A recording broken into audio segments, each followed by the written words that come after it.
NASA versus the USSR is one of the biggest rivalries of all time. The USSR put the first satellite into space, while NASA put the first animal into space. Soon enough, the USSR put the first human into space, while NASA put the first human on the moon. Despite this fierce competition in the early days, as the Cold War came to a close, both countries actually started to work together. They collaborated on the ISS, and NASA even fully relied on Roscosmos to send US astronauts to the ISS for nearly a decade.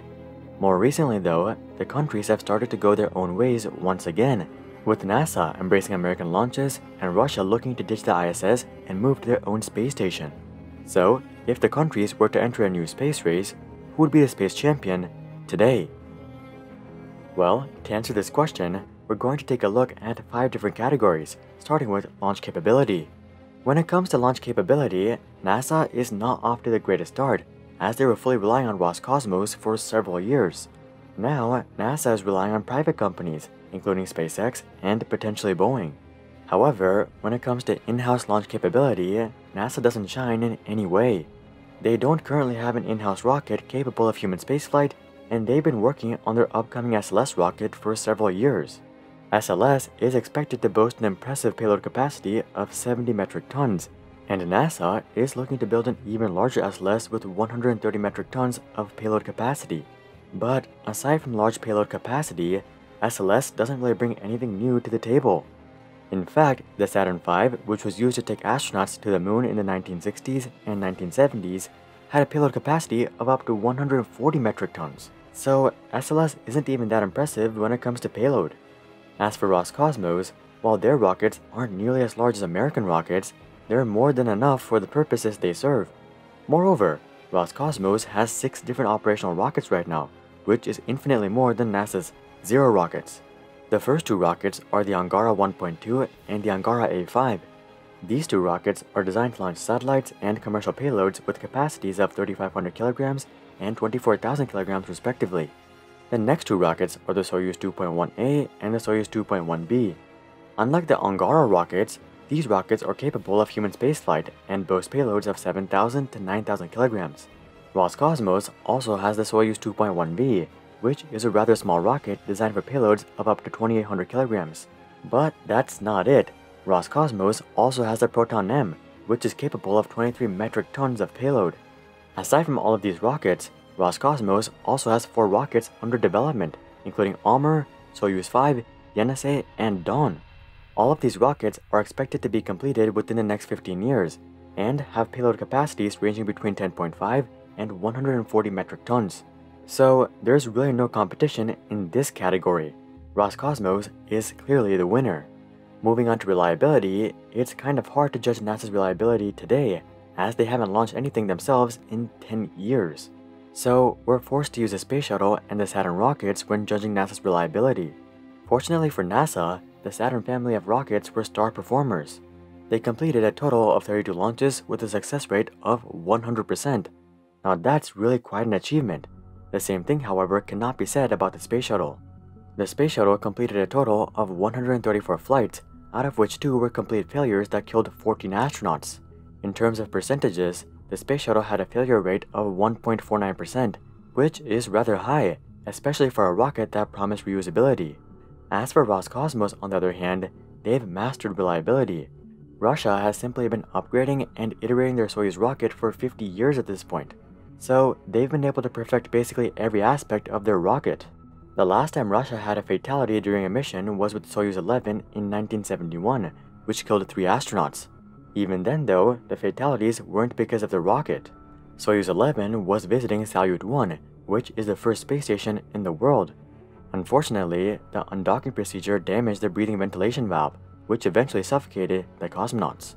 Before this, Russia also had another fatality in April of 1967 with Soyuz 1. This time, the problem was because of the rocket, as the parachute failed to deploy properly during descent. But aside from those 2 incidents, Roscosmos has had no other fatalities. Now, you might be thinking that both Roscosmos and NASA had 2 major accidents in their history, so the reliability should be similar. But here's the thing, between the Saturn rockets and the Space Shuttle, NASA has completed a total of 166 launches. Meanwhile, Roscosmos has completed 1,680 successful launches with Soyuz alone. So there's once again no doubt in this category, as Roscosmos wins reliability by far. Having a plethora of awesome rockets alone, however, is not that useful. The goal of building and launching rockets is to complete various missions and projects. So let's take a look at the projects both countries are working on.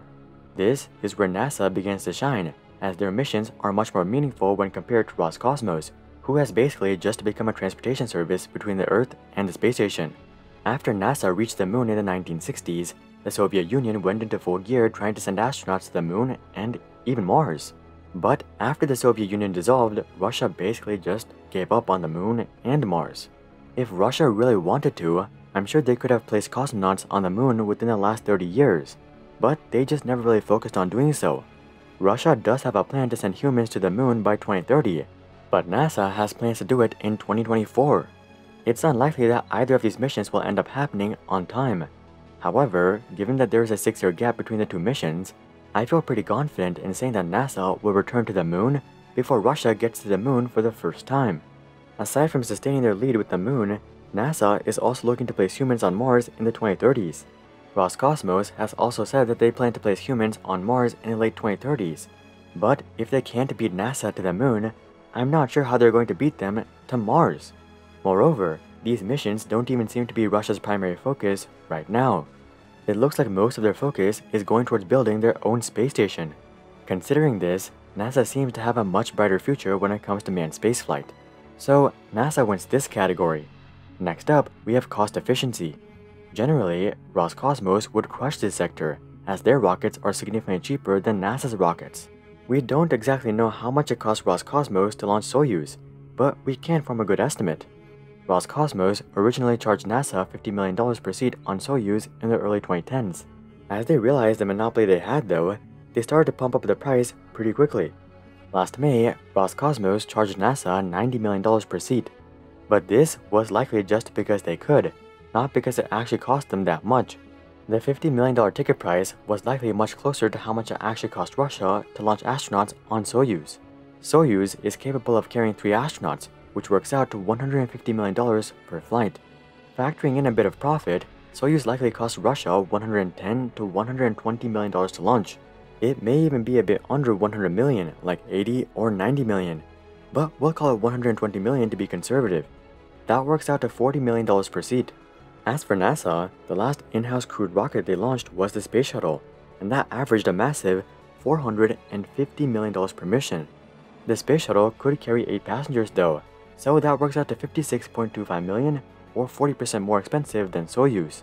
Considering this, the point would generally go to Roscosmos, but there's one major factor to also take into account, which is NASA's commercial crew program. I didn't want to include SpaceX rockets when comparing NASA's launch capability with Russia's, because it isn't NASA's technology.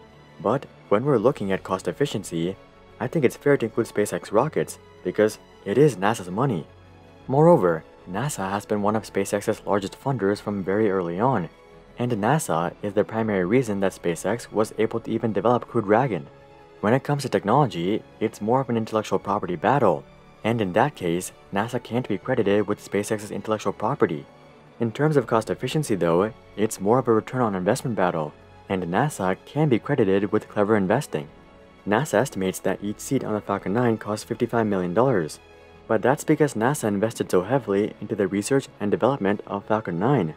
As NASA continues to send astronauts on Falcon 9 though, that price will dramatically reduce, as SpaceX only charges $62 million per commercial Falcon 9 launch, which works out to less than $10 million per seat if NASA uses all 7 seats.